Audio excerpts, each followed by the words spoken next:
We know that the Earth is round. Everything we understand about this planet is grounded in the fundamental assumption that the Earth is round. But there was a time not all that long ago when we knew that the Earth was flat. That's called a paradigm shift. Our basic assumptions about the Earth changed because we had evidence showing that our previous assumptions were wrong. Just like the shape of the Earth, there are assumptions about autism too. Most people understand autism through medical assumptions.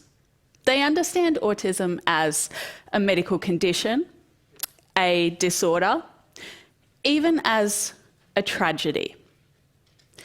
In the medical paradigm, we're taught to believe that there's a correct way to develop neurologically, that there's a right way for our brains to work, the normal way, and that any other way of developing is wrong and needs to be treated and fixed.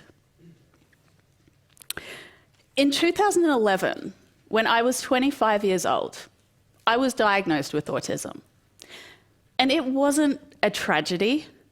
It was the best thing that's ever happened to me. Finding out that I'm autistic, it brought me an overwhelming sense of relief. My whole life up to that point finally made sense. My paradigm about myself shifted. I wasn't a failed neurotypical person. I was a perfectly good autistic person. After my diagnosis, I did what most of us would probably do. I went to Dr. Google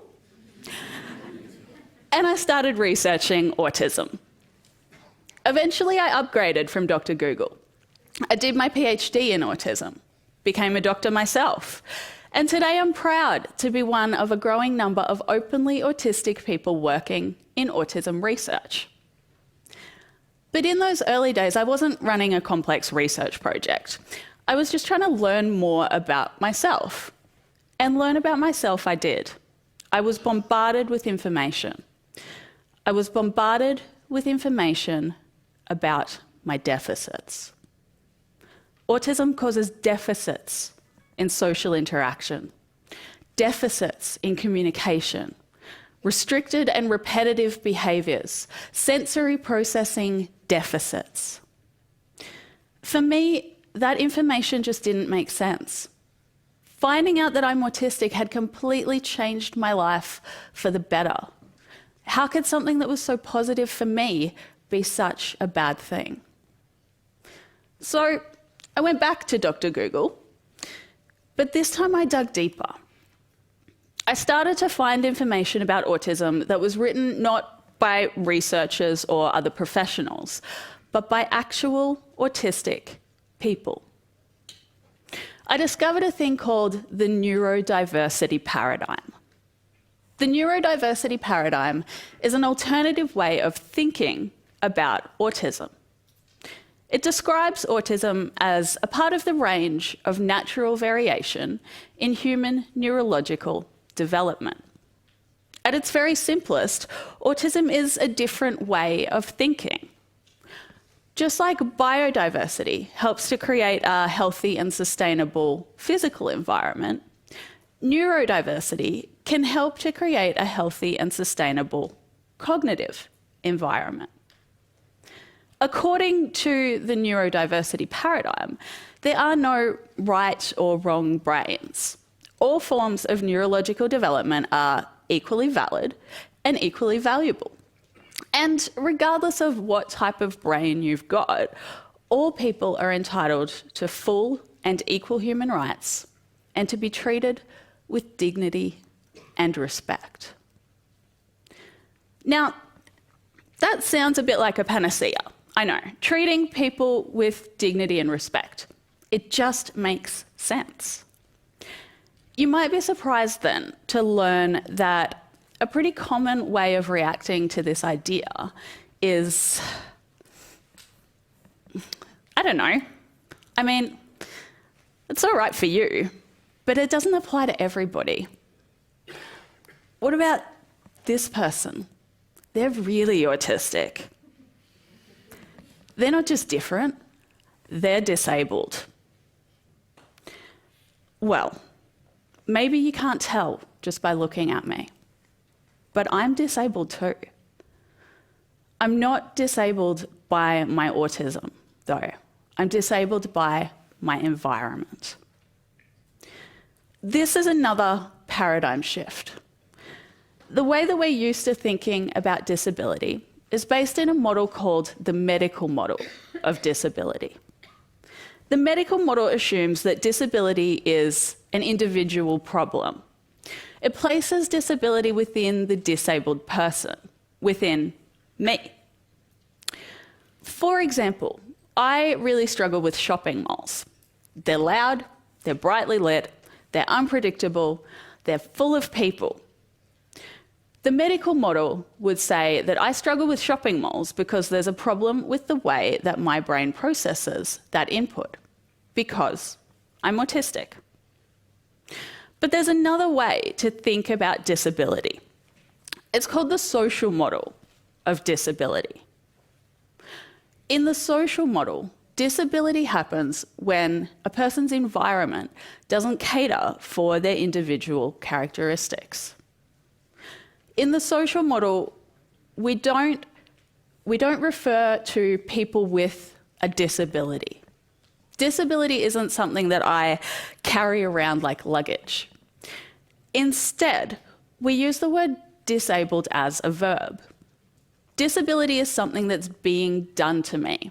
I'm actively being disabled by the society around me.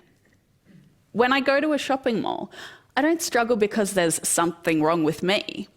I struggle because the shopping mall is designed in a way that doesn't cater to my needs. If we started designing shopping malls that were quiet, dimly lit, predictable, and sparsely populated, well, I'd still be autistic, but I might not be disabled by shopping malls anymore. Almost everything we know about autism stems from research that's based in medical assumptions and the medical paradigm. We spend hundreds of millions of dollars globally every year on autism research, and the vast majority of that research conceptualizes autism as a problem. Recently, I conducted a study examining how autism research funding has been invested in Australia over the past 10 years. Here's what I found. More than 40% of funding went to genetic and biological research, trying to find out why autistic people are the way we are and if there's a way to prevent it. Another 20% of funding went to research investigating treatments for autism, most of which are trying to find new ways to make autistic people just act a bit less weird. Only 7% of funding went to research investigating services to help autistic people. Why does this matter? Well, around 1 in 50 people are autistic. About 60% of autistic adults are under or unemployed. 87% of us have mental illness. Autistic people are 9 times more likely than the general population to die by suicide. We have an average life expectancy of just 54 years. And we deserve better. In 2012, an autistic researcher named Dr. Damien Milton proposed a new theory. He called it the double empathy problem. And what he suggested was this: maybe autistic people don't actually have social deficits. Maybe we just get along better with other people who think like us. Maybe autistic people socialise better with other autistic people, and non-autistic people socialise better with other non-autistic people. maybe the difficulties that we see when autistic and non-autistic people try to socialise aren't because the autistic person has social deficits, but because autistic and non-autistic people are both bad at communicating in ways that make sense to the other. Now, to the autistic community, this made perfect sense. But a lot of autism researchers weren't so keen. I guess maybe they didn't like the idea that the whole history of autism research could be based on flawed assumptions. Luckily, in the last couple of years, a handful of autism researchers have jumped on board with the double empathy problem, and they've decided to test it scientifically. In one brand new study by Dr. Catherine Crompton from the University of Edinburgh, they did this using a task called a diffusion chain, which in Australia we know by the slightly politically incorrect name of Chinese whispers. Now, I'm sure you're all familiar with it. You whisper a piece of information around a group of people, one by one, and you try to keep it as accurate as possible. And if you've played, you know that the accuracy part is pretty hard.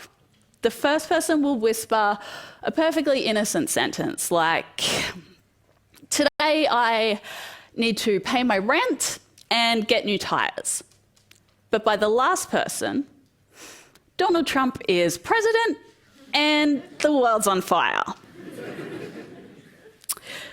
Well, in Edinburgh, they played that game with 3 groups of participants. The first group was all autistic people. The second group was all non-autistic or neurotypical people. And the third group was a combination of autistic and neurotypical people. The researchers found that the all autistic and all neurotypical groups were equally accurate in their information sharing, but the combined autistic and neurotypical group was significantly less accurate and less clear in their information sharing. That suggests that autistic and non-autistic people communicate equally well. It's the mismatch between those communication styles that causes the problems, exactly as the double empathy problem predicts. We need a paradigm shift in the way that we think about autism. We need to recognise that maybe acting less weird is not the best outcome for an autistic person. We need services and supports that will help us to live long, happy, and fulfilling lives while respecting our right to be authentically autistic. And we need the kind of work that I do, research led by autistic people that answers the questions autistic people want answered. Because the earth is not flat, and I am not a tragedy. Thank you.